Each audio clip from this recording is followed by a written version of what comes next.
guys, so I recently had a bit of a clear out and reorganisation of my perfume collection, and as I was going through them I realised there were quite a few that I haven't really told you guys about too much, and I thought it would be a perfect opportunity to do an updated perfume collection for summer. It's probably like summer, autumn and winter 2014, because I don't know if I'll buy any more like that many perfumes seasonally, but this is my collection as it stands at the moment, and I think there's 9 fragrances, which is quite a lot, but I love all of them so much. These are my favourite things right now, so I thought I would do a little video showing you all of my perfumes. So the first one is from Chloe. This is the C by Chloe Ode de Parfum, and it's quite a plain bottle. I actually picked this up when I was in an airport with my friends Emilia and Estee, and we all bought the same perfume because something about it is just quite addictive. It's a really unusual scent, and I can't quite put my fingers on the notes. There's something about it that's quite clean and crisp. Crisp is definitely like the main way that I would describe it. Like it is floral, but it's not sickly floral. Like it doesn't have that kind of granny-ish smell that you associate, or I often associate with being florals. It's like got a little bit of a hint of fruitiness, but it's not sweet at all.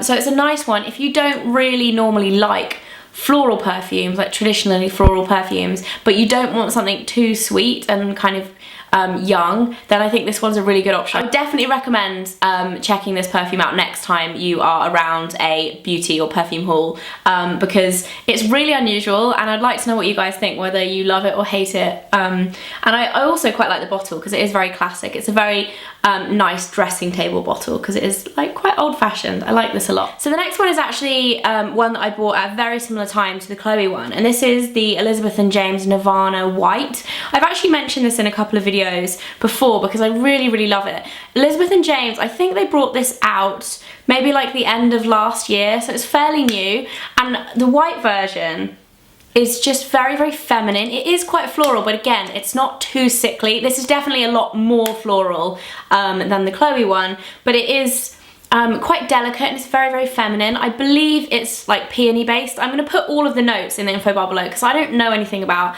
kind of technical stuff about perfumes, so I'm going to look up all the notes of them. So if you guys want to know about that, I'll put it in the info bar below. But this is just a very girly but yet grown-up scent, if that makes any sense. It's quite light and it's a little bit sexy, but it's not overpowering. The black version of this I actually do really like as well. I actually bought the black version for my mum. It smells, in my opinion, the black one smells very similar to Tom Ford's Black Orchid. The next one is my only scent that I've ever owned from Diptyque, and this is Eau Dwell. This, to me, I feel like it's more of a winter scent because it is quite a spicy, kind of rich, warming smell. It's a very strong vanilla scent. It does have like that spicy element to it. I described this in my monthly favourites video that I put this in as almost like a spiced vanilla, like a chai tea latte version of a tea. This is to vanilla.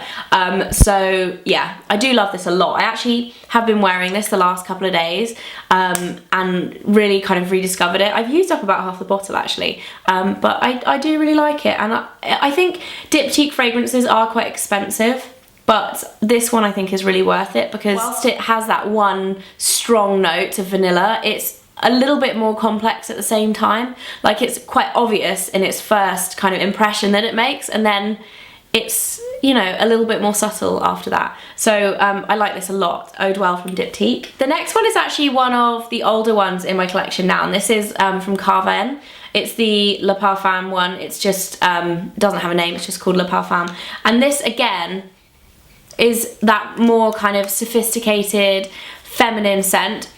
I have to say that now that I own the Elizabeth and James one and the Chloe one, I don't tend to reach for this very often. To me, this almost smells a little bit lychee. So it has that real kind of floral base, but then it has something fruity about it as well. It's not necessarily sweet, it smells kind of juicy. But yeah, I do really like this. I think this is one I would more wear in the evening time as well because it is a little bit stronger. But I like that a lot, and I think the bottle's quite sophisticated too. The next one's one of the newest additions, and this is the Jean Paul Gaultier Eau de Parfum Intense. This bottle, for a start, like brings back a lot of memories for me because my mum used to wear Jean Paul Gaultier perfume when I was little, and so it really reminds me of my mum. It's like the bustier bottle. I don't particularly love it that much, but it just does remind me of my mum. And I really, really like this scent. You know what I was very surprised at when I first smelt it is how kind of easy to wear and how sugary sweet it is. I thought it was going to be much darker and more sophisticated, but it really is quite sweet, and I really like it. If you like sweet scents but you want something that's not super girly and young and still a bit more sophisticated but still really sweet, then I would definitely recommend trying this out, because it is kind of sexy but it's sweet at the same time. And then the next one, this is like a summer only scent in my opinion. I never ever wear this in the winter. I think I bought this like early on last year, and this is the Britney Spears Island Fantasy perfume. It honestly smells like a fruit cocktail. It's so good. It's like coconut, pineapple-y. It smells like a Caribbean island getaway. It really does. It's such a good holiday scent. I really like this a lot. Again, with the Britney Spears perfumes, I think they're like the #1 best-selling in the world. Don't quote me on that, but I know that they are incredibly, incredibly popular. And they're also pretty cheap. This is 100ml Eau de Toilette, and I think it was like £26 in the airport or something like that. As you can see, I made a dent, maybe like a third, but yeah, I only ever wear it in the summer, so I think it's going to take me a while to get through this, but I do really, really love it. So the next one is from Taylor Swift. This is Tayler by Taylor Swift, and I do actually really like all of Taylor Swift's perfumes, and I've owned all of them, but this one I think is the most mature and kind of interesting scent of all three.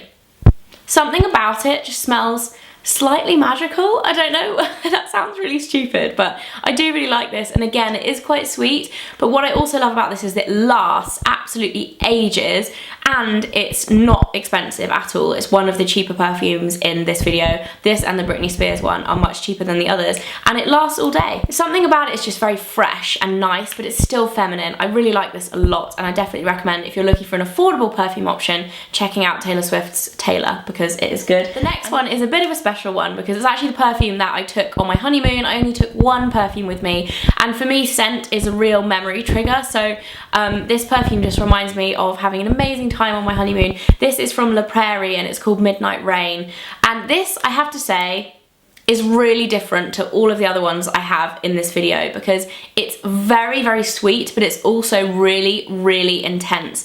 The only thing I can liken this to, and it's not in the way that it smells, but it's in the similar type of fragrance, is Angel by Thierry Mugler.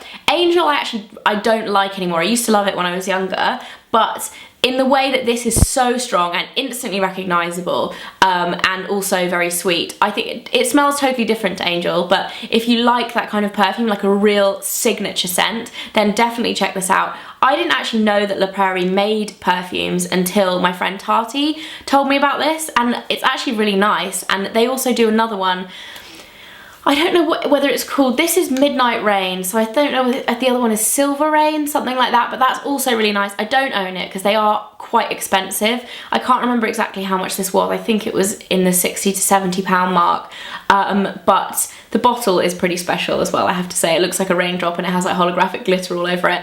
But yeah, I do really love this. And like I said, it just instantly takes me back to my honeymoon and that whole kind of summer around my wedding as well, because I wore this a lot.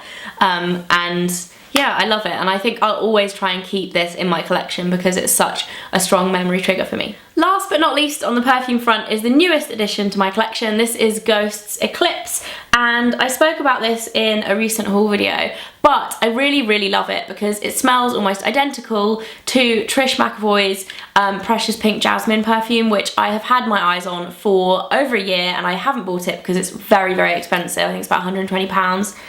It smells lovely. What I can't work out though is whether I'm going mad, because this doesn't actually have jasmine listed in the notes at all, whereas the other one is actually called Pink Jasmine. So obviously it has jasmine in it. And to me they smell the same. So maybe I'm going crazy. Let me know if you guys have smelt both of these, what you think. But yeah, I really love this.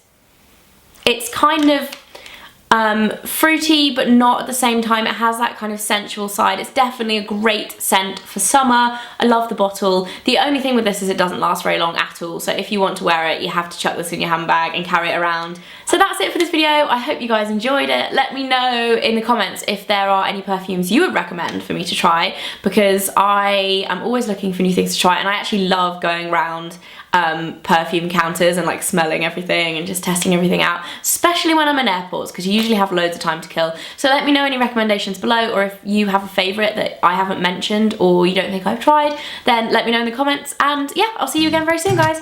Bye! Guys, so it's monthly favourites time again, and in this video I'm going to be telling you all about the beauty and fashion products that I've been loving this month. I'm going to start off with eye makeup, because I actually have 3 different items of eye makeup to show you. The first